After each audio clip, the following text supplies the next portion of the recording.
things on that. In the first instance, your first question again, Louise, is on the recession. I think it's important that we take on board that this, I think, has some distance to go yet. And we don't yet have a clear settled pattern as to what the permanent situation will be. There is no doubt that the world has changed, and the old order, as I said in the Dáil yesterday, is gone, but the new order hasn't yet been precisely determined. In other words, I anticipate negotiations. I believe there will be negotiations. So I think we have to see how that plays out over the next while. The real problem is, though, the imposition of tariffs on such a wide scale and at a high level across the world will have a dampening effect on investment. And that in itself could create recessionary sort of trends across the world. So I'm worried more about the global impact of this and the impact on investments, the pausing of investments perhaps, and investors generally keeping the head below the parapet until this settles down. And that is a problem. Sentiment matters, psychology matters.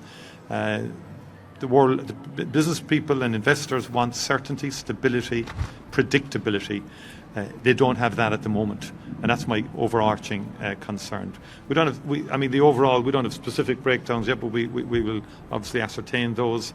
It'll impact every EU member state, and Ireland's economy is integrated fully within the European Union.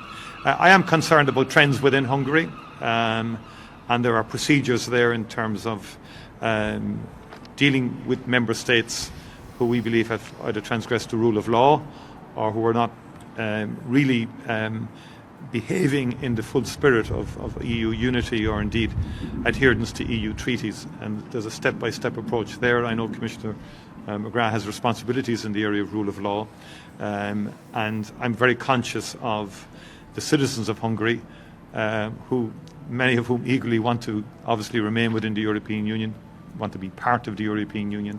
I'm always very conscious of that in terms of my engagement with our EU member states.